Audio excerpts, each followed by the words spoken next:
Socialism is taking over the Democratic Party of the United States, and it's not doing it in secret. Bernie Sanders is an avowed socialist.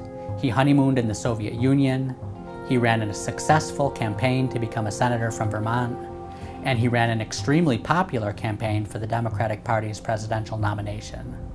Millions have responded to his call to break up big corporations, double the minimum wage, and grant every American free health care. So while Bernie Sanders may have lost the Democratic nomination, he has certainly won the Democratic Party. 57% of Democrats now say they have a favorable view of socialism.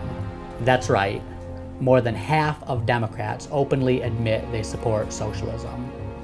Alexandria Ocasio-Cortez is another self-described socialist who won a sensational upset against a high-ranking Democrat. According to Democratic National Committee Chairman Tom Perez, she is the future of the Democratic Party. So what is socialism? In its purest form, socialism means government control of the entire economy. The government controls not only the post office, but all businesses with no competition. Most modern American socialists say the government doesn't have to literally own all businesses so long as it heavily regulates and taxes them. But people like Senator Sanders emphasize that they are democratic socialists, which means that this enormously powerful government will be voted in by a majority of the people. Karl Marx was the father of communism. He wrote that the first step in the revolution by the working class is to raise up the proletariat to the position of ruling class to win the battle of democracy. Vladimir Lenin was a famous Russian communist revolutionary. He wrote that proletarian democracy is 1,000,000 times more democratic than any bourgeois democracy. And Joseph Stalin was a famous Soviet communist dictator. He led an effort to replace the original democratic Soviet constitution with an even more democratic version. Its Bill of Rights was even more extensive than the American Bill of Rights. It guaranteed the right to vote to every Soviet citizen over age 18. All of this Soviet socialism was very democratic. American liberals would support it, and in fact did support it back in the 1920s and 30s.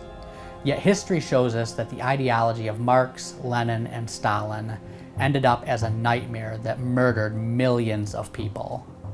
All of these murders happened not because these victims lacked voting rights. These murders happened because the Soviet Union lacked laws and political structures to limit the power of the government and protect individual rights. What Karl Marx called the dictatorship of the proletariat, American founding father John Adams called the tyranny of the majority. Adams believed in the Bible, and although he might not have known it, the Bible shows that the modern-day descendants of ancient Israel include the United States. Isaiah prophesied that these modern Israelites will become sick in their reasoning and faint in their hearts. It prophesies that their nations will be laid desolate by civil war. So how can a prophecy like this be fulfilled?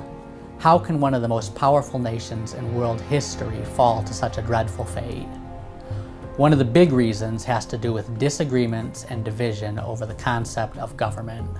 At its root, socialism is a big government ideology that runs directly contrary to the Constitution's small and limited government ideology. Socialism is largely based on atheism, and the Constitution is largely based on the Bible. Today, socialism is gathering strength. What people don't understand about democratic socialism is that the aim of all socialism in the United States is to overthrow its constitutional form of government, by violence if necessary. Socialists usually downplay this, but the riots and protesting taking place across America today aren't actually against President Donald Trump. They're against the constitutional system of government he leads. How widespread will this rioting and violence get? The history of socialism and Bible prophecy both tell us the chilling answer.